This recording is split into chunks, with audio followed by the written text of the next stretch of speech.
গত কদিন ধরেই আমরা সারা দেশে আওয়ামী লীগের কিছু তৎপরতা কিন্তু দেখতে পাচ্ছি এবং এই তৎপরতাগুলো নিয়ে নানা ধরনের কথাবার্তা হয়েছে এবং কিছু কিছু তৎপরতার সঙ্গে আমরা একটু সহিংসতারও সম্পৃক্ততা দেখছি।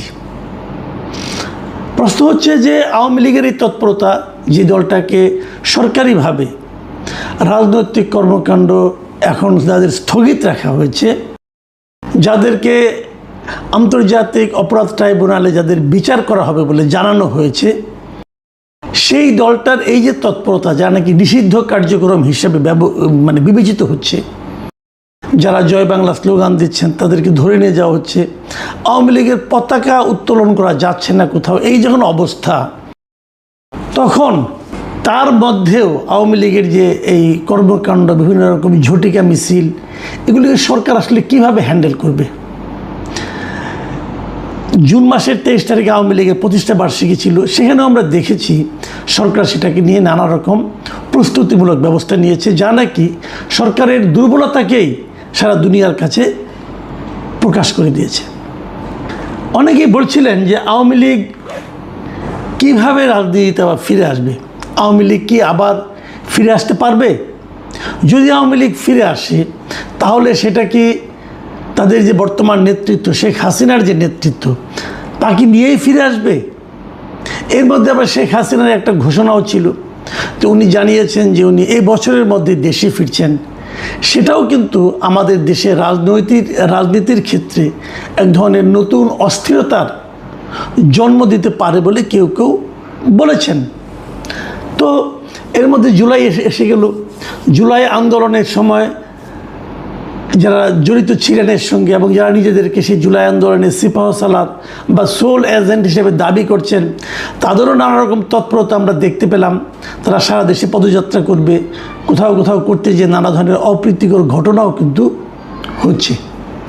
এর মধ্যে যে কথাটা আমার কাছে আজকের এই আলোচনার জন্য আমি এই বিষয়টা আলোচনা করছি, যে বিষয়টা নিয়ে, সেই বিষয়টা কথাটা উল্লেখ করতে হয়। সেটা হলো যে আজকে প্রধানমন্ত্রীর যিনি উপদেষ্টা আছেন ডক্টর জাহেদ-উর-রহমান, তিনি একটা কথা বলেছেন, খুব গুরুত্বপূর্ণ কথা কিন্তু। সেটা হলো তিনি বলেছেন যে আওয়ামী লীগের নেতা কর্মীদের উদ্দেশ্যে বলেছেন যে তারা যে বিভিন্ন রকম মিছিল করছে, এ প্রসঙ্গে উনি বলেছেন যে তারা যেন রাষ্ট্রের আইন মেনে চলেন। এই কথাটা কিন্তু আমিও বহুবার বলেছি, যে আইনের মাধ্যমে আওয়ামী লীগের রাজনৈতিক কর্মকাণ্ডকে স্থগিত করা হয়েছে, সেই আইনটাকে আমি ব্যক্তিগতভাবে এবং আমার ধারণা আরও অনেকেই একটা কালো আইন বলবেন। মজার ব্যাপার হলো এই কালো আইনটা কিন্তু আওয়ামী লীগেরই তৈরি করা, নিজের আইনেই আওয়ামী লীগ ফেসেছে। আমি মনে করি এই ধরনের আইন থাকা উচিত না, কিন্তু সেই আইনটা আওয়ামী লীগ বিরোধী দলকে দমন করার জন্য তৈরি করেছিল এবং সেই আইনটা এখন আওয়ামী লীগের বিরুদ্ধে অন্তর্বর্তীকালীন সরকার প্রথমবার ব্যবহার করেছে এবং এই সরকার বিএনপি সরকার অন্তর্বর্তীকালীন সরকারের সেই ব্যবহারকে আইনগত বৈধতা দিয়েছে এবং তারাও সেটাই করছে। তো জাহিদুর রহমান সাহেব বলেছেন আওয়ামী লীগের নেতাকর্মীদের উদ্দেশ্যে যে তারা যেন রাষ্ট্রের আইন মেনে চলেন। এটুকু বলে ঠিক আছে, তারপরে উনি আরও কিছু কথা বলেছেন যেগুলো নাকি আওয়ামী লীগের নেতাকর্মীর জন্য খুবই গুরুত্বপূর্ণ বলে আমি মনে করি। তিনি কি বলেছেন আমি আপনাদেরকে হুবহু পড়ে শোনাচ্ছি। তিনি বলেছেন, এখন পর্যন্ত তাদের কর্মকাণ্ড নিষিদ্ধ আছে, তারা একটু অপেক্ষা করুন। কথাটা খেয়াল করেন যে এখন পর্যন্ত তাদের কর্মকাণ্ড নিষিদ্ধ আছে, তো তারা একটু অপেক্ষা করুন। অপেক্ষা করার পর কি আর নিষিদ্ধ থাকবে না? বিষয়টা কিন্তু আপনি একভাবে ভাবেন, শোনার চেষ্টা করেন যে এখন পর্যন্ত নিষিদ্ধ আছে, এখন পর্যন্ত, তো আর একটু অপেক্ষা করতে হবে, তারপরে নিষিদ্ধ নাও থাকতে পারে। হ্যাঁ, কিভাবে না থাকতে পারে সেটা উনি জানিয়েছেন। উনি জানিয়েছেন যে আন্তর্জাতিক অপরাধ ট্রাইব্যুনালে আওয়ামী লীগেরকে নিষিদ্ধ করা হবে কি হবে না, আওয়ামী লীগের ব্যাপারে যে মামলাটা হয়েছে সেই মামলার বিষয়ে তদন্ত চলছে এবং সেই তদন্তের পর বিচার হবে। বিচারে যদি দেখা যায় যে আওয়ামী লীগ নিষিদ্ধ করা দরকার, তাহলে নিষিদ্ধ হবে এবং এই হওয়া না হওয়াটা পুরোপুরি আদালতের এখতিয়ার। আদালত সব পক্ষকে শুনে সিদ্ধান্ত নেবে। এখন এটা খুব ভালো কথা, কিন্তু এখন আমার কথাটা হলো এক জায়গায়, সেটা হলো আদালত যে সব পক্ষের কথা শুনে সিদ্ধান্ত নেবে, তাহলে আওয়ামী লীগের পক্ষে কথা বলবে কে? এটা কিন্তু একটা আমি মনে করি খুবই গুরুত্বপূর্ণ প্রশ্ন, যে আওয়ামী লীগের পক্ষে আন্তর্জাতিক অপরাধ ট্রাইব্যুনালে যে শুনানিটা হবে, যে যুক্তিতর্ক হবে, যে দুই পক্ষের যে কথাবার্তা হবে, সেখানে আওয়ামী লীগের পক্ষে কথা বলবে কে? বিএনপির কোনো উকিল, অথবা জামাতের কোনো উকিল, নাকি এনসিপির কোনো উকিল? তিন দলেরই সমর্থক উকিল আছেন। এখন তারাই কি আওয়ামী লীগের পক্ষে কথা বলবেন, নাকি আওয়ামী লীগের পক্ষের কোনো, আওয়ামী লীগের মতবল, মানে আওয়ামী লীগকে সমর্থন করেন, এক ধরনের নৈতিকভাবে আওয়ামী লীগের রাজনীতির সঙ্গে একসময় জড়িত ছিলেন, এমন কোনো উকিল অংশ নেবেন? যদি তেমন উকিল আওয়ামী লীগের পক্ষে যুক্তিতর্ক উপস্থাপন করেন ট্রাইব্যুনালে, তো সেই উকিলের, মানে সেই আইনজীবীর নিরাপত্তা কে নিশ্চিত করবে? সামাজিকভাবে তাকে যে মবের শিকার হতে হবে না, সেটা কে নিশ্চিত করবে? কারণ মব তো চলছে। কোথাও একজন ছাত্রলীগের লোককে যদি আপনি পিটিয়ে ধরে নিয়ে যে থানায় নিয়ে যান, থানা তাকে ধরে নিচ্ছে, বলছে সে নিষিদ্ধ ঘোষিত ছাত্রলীগের সাবেক সভাপতি বলে দিল। কিন্তু এটা তো আপনি আইন অনুযায়ী পারেন না। সে যদি ছাত্রলীগের স্লোগান না দেয়, যতক্ষণ পর্যন্ত সে ছাত্রলীগের স্লোগান না দেবে, যতক্ষণ পর্যন্ত সে ছাত্রলীগ অথবা আওয়ামী লীগের রাজনীতিটা না করবে প্রকাশ্যে, ততক্ষণ পর্যন্ত তো তাকে আপনি আটকাতে পারেন না। কিন্তু আটকানো কি হচ্ছে না? আপনারা প্রায়ই দেখবেন, যে কোনো নিউজে দেখবেন, প্রায়ই দেখবেন এই কথা বলা হয় যে অমুককে গ্রেপ্তার করা হয়েছে এবং সে আওয়ামী লীগের একজন সাবেক সভাপতি। তার এটাই অপরাধ, আর কোনো অপরাধ লাগবে না। তো এই যে ঘটনাগুলো, এই ঘটনাগুলো যদি ওখানে ঘটে, তাহলে আওয়ামী লীগকে নিষেধাজ্ঞা থেকে মুক্ত করতে, আওয়ামী লীগের রাজনীতিটাকে অবাধ করতে যে আইনজীবী আওয়ামী লীগের পক্ষে যুক্তিতর্ক উপস্থাপন করবে, তাকে সামাজিক নিরাপত্তাটা কে দিবে? তাকে মবের হাত থেকে কে বাঁচাবে? রাষ্ট্রকে সে গ্যারান্টি দেবে? দিয়েছে এ পর্যন্ত?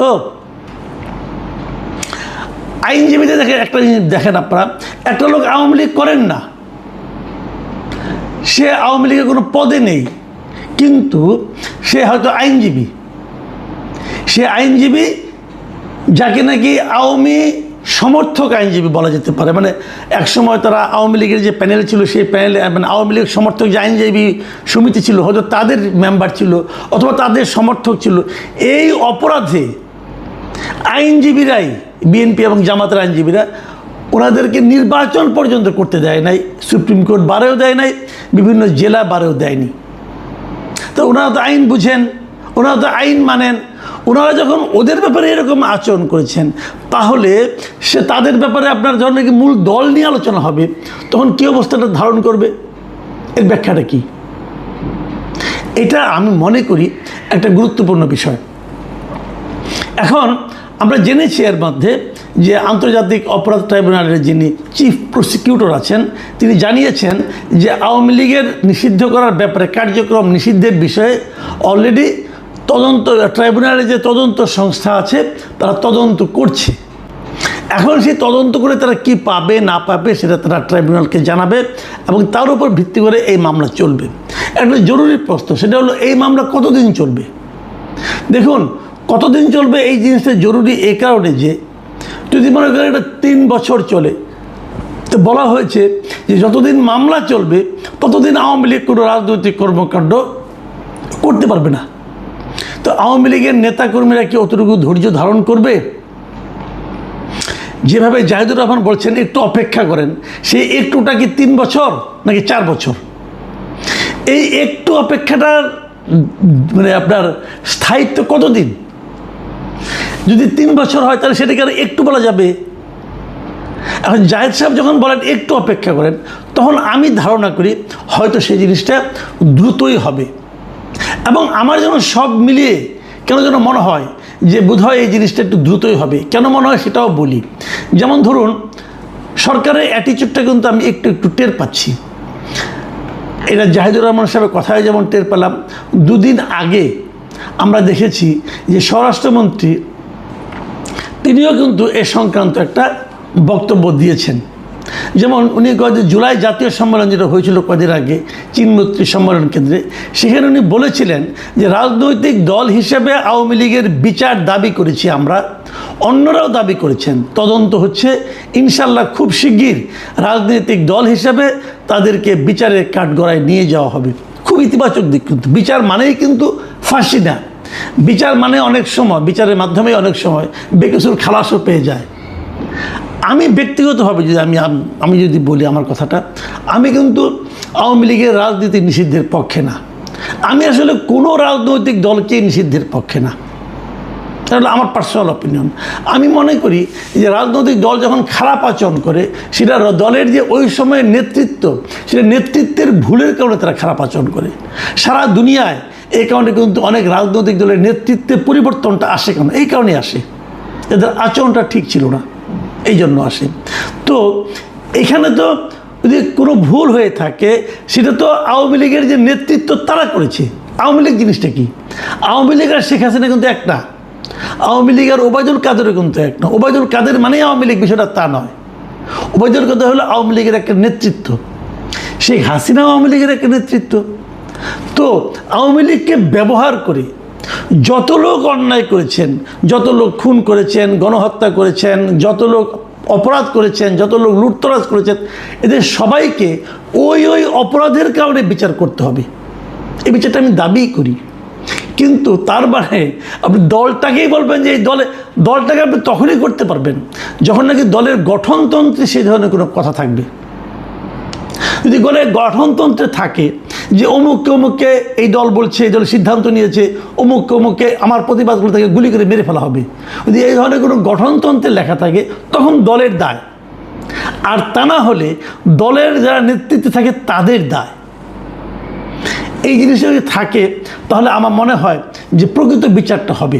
আমি আশা করব তারা কিভাবে বিচার করবেন না করবেন। আমি কেবল একটা কথা বলি, অনেকেই বলেন, নানা ধরনের উদাহরণ দিয়ে বলেন যে দল একবার বিতাড়িত হয়, যে দল একবার জনগণ যে দলকে প্রত্যাখ্যান করে, সেই দলের ফিরে আসার ঘটনা সাধারণত নাই। কিন্তু এটাও কিন্তু সত্য, যখন কোনো ক্ষমতাচ্যুত দল আবার ফিরে আসে, সেটা যতটা না নিজের শক্তিতে আসে, তার চেয়ে বেশি আসে যে পরবর্তী সময় যে সরকার ক্ষমতায় থাকে তাদের দুর্বলতার কারণে। আজকে আওয়ামী লীগ নিয়ে এত আলোচনা হতোই না। আজকে আওয়ামী লীগ বিভিন্ন পর্যায়ে মিছিল করার সুযোগ সাহসী পেত না, যদি অন্তর্বর্তীকালীন সরকার, ডক্টর ইউনূসের সরকার যদি দেশটাকে ভালোভাবে চালাতে পারত।